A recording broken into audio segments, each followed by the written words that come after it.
What's up, guys? Welcome back to the channel. Everyone's having a fantastic day today. So it's a little bit cloudy outside, but today we're going to be doing a little bit of wrenching in a way on the full bolt-on truck outside today. So, oh, it actually feels fantastic out here. So this is actually the first time I've been outside in a couple of days. But anyway, thank my schoolwork for that. College has been incredibly heavy this semester with work. But anyway, we're going to do some wrenching today. So if you guys watched last video where I threw Hayden the keys to the truck and let him drive it around for a bit, which we're going to do a video with Michael eventually. I feel bad for not letting him do it the same day, but I really was just wanted to actually see the leak and then find it and not drive it again until it was fixed. And we found the leak. As you guys saw, I annotated it very briefly in the last video that we had found the leak. It was a hose, and which I will show in a minute once I can get the hood popped up. I actually forgot my keys when I came out here to film this intro. And I also got to switch tripods. But what we're doing today is we're going to be taking the hose off. And once my mom gets back from work, I'm going to be taking her car up to AutoZone and seeing if we can get a replacement hose in to go on the truck to fix the problem. So pretty much, I'll give like a brief description of the hose. It's like pretty much the issue is the why I'm taking the hose off to begin with is I can't find a hose diagram. Me and my dad have been searching for a couple of days trying to find a hose diagram that would have the correct hose we're looking for, and neither of us have been able to find anything. So I'm just gonna take the hose off, run up to AutoZone and be like, hey, do y'all have this hose? And if they say no, I'm gonna have to go to Ford, which is gonna cost a lot of money, but I need to get this truck back on the road ASAP. I don't wanna drive around with a coolant leak because I don't wanna, have it just, fry the block.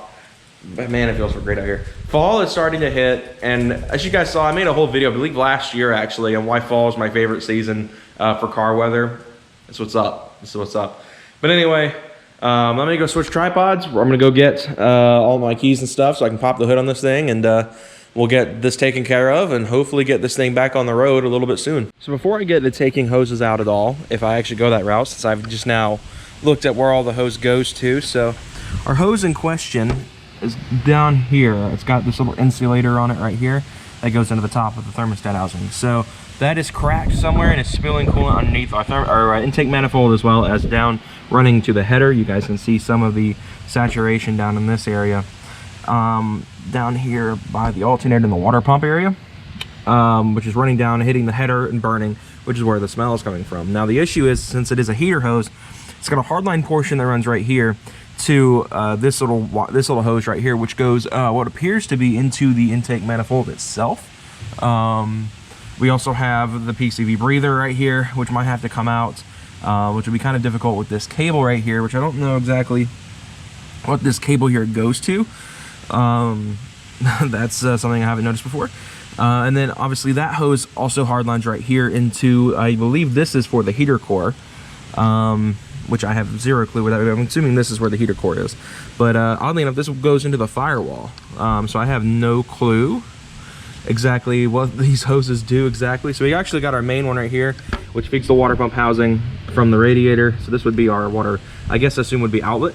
So I'm not entirely sure how I'm gonna get this out just yet. It seems self-explanatory. Obviously some of the stuff's gonna have to come out of here, so the intake's gonna have to come off, and there's a chance I may have to take the main hose off here, which will be kind of a pain. But if I do this at all today, which I'm second guessing now since I'm concerned about coolant spills and not sure exactly what all I should take out. I should probably take out, actually, hold on a second. This hose here is actually what connects right here, which is actually the one directly next to the hose that is leaking. So I might just take both of these out, unclamp this one up here at the top, and then unclamp the other one with the insulator on it, and then just unclamp it from right here. That way I can take the entire assembly up to AutoZone and have it entirely replaced. That way, in case it's both hoses, I can do that. But I'm not entirely sure how I want to go about it, because again, I'm pretty sure this hose might have to come off here, the main radiator hose. So not entirely sure just yet, but I'm kind of looking.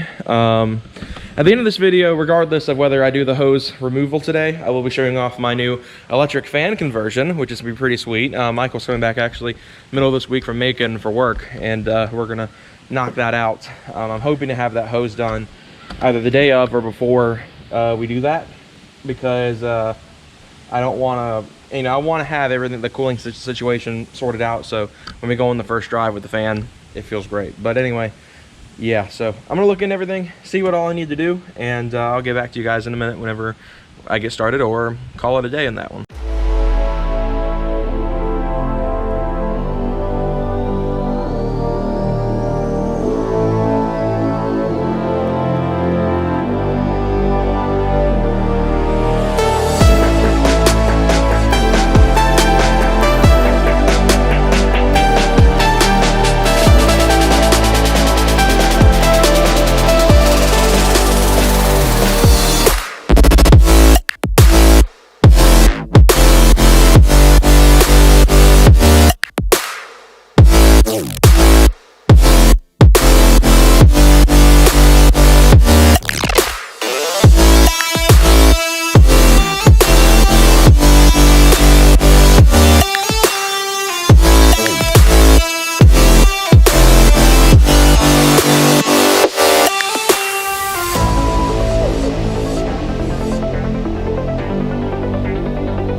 As you guys can see, everything's put back together. Just did a test start to make sure everything was good.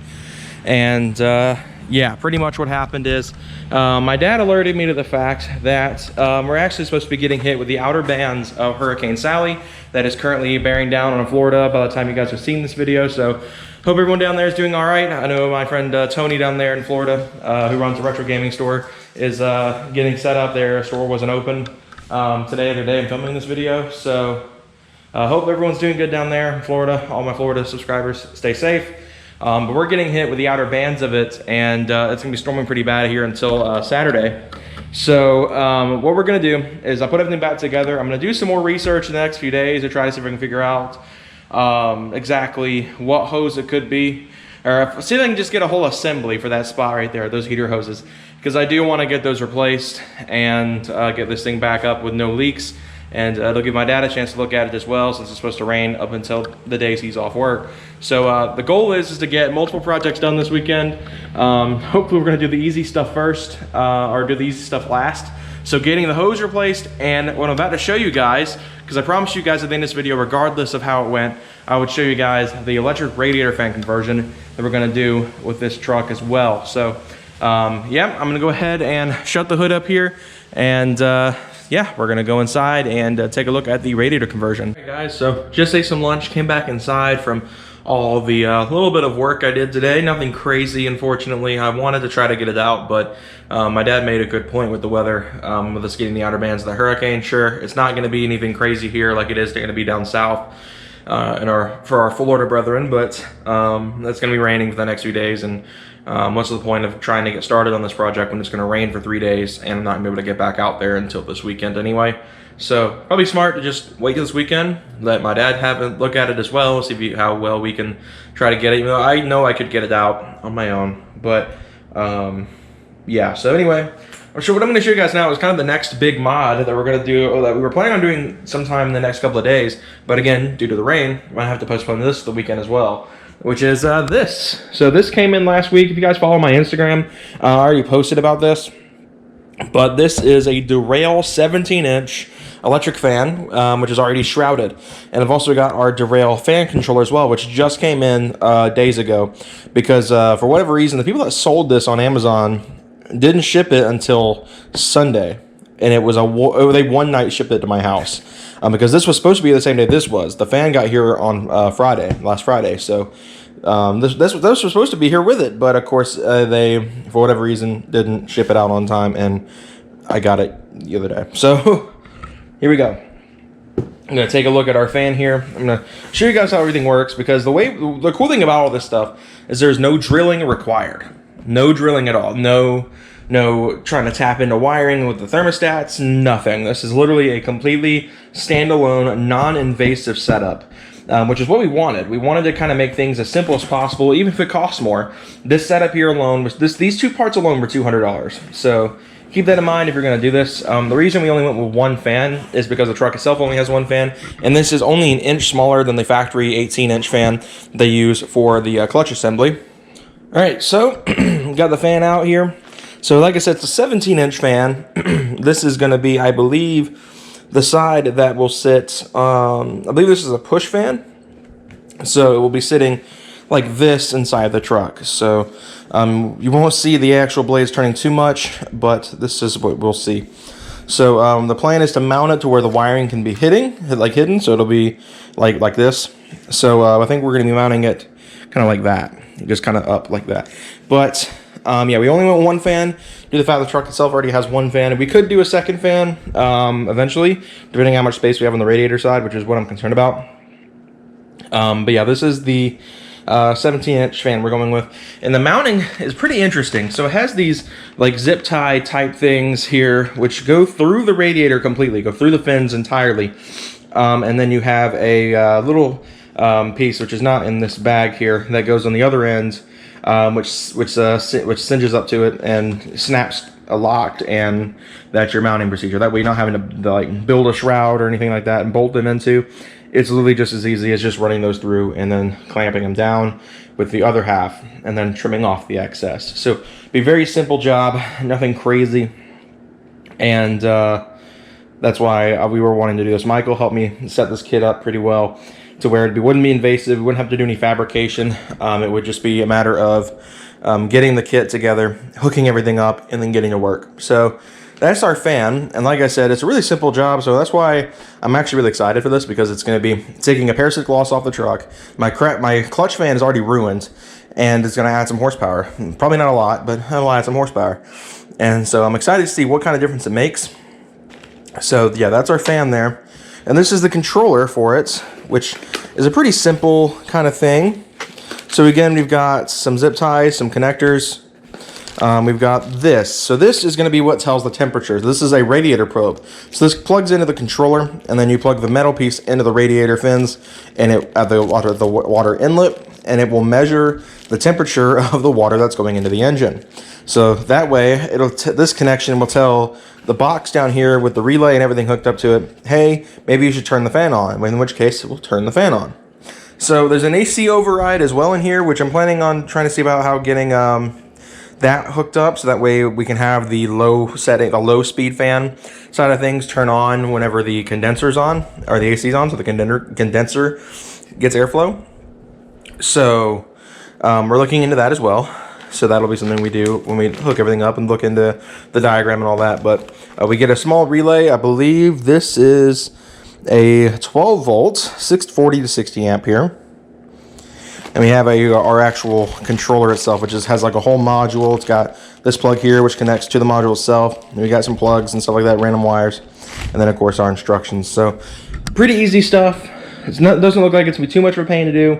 I'm excited for it. It's so non-invasive, and like the fan itself is already shrouded, so there's nothing really to worry about with having to custom fab anything.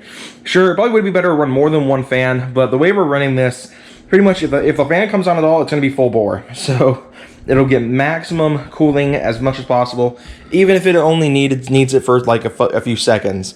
Like it hits like 195 and it's like, oh crap, we should turn the fan on. And like it just blows as hard as it can, which is great because the clutch fan kind of spins at the same speed of the engine. So if the engine's not spinning very fast, say like, I'm cruising and that's running a little warm, it's not spinning very fast. So having the electric fan at full bore whenever it needs to be on is going to help, because it'll help cool the engine down really fast. Hope you all enjoyed this video. If you did, be sure to leave a like, subscribe for more content coming soon, and I'll see you guys next time. Have a good one, everyone. Stay safe in Florida if you live down there.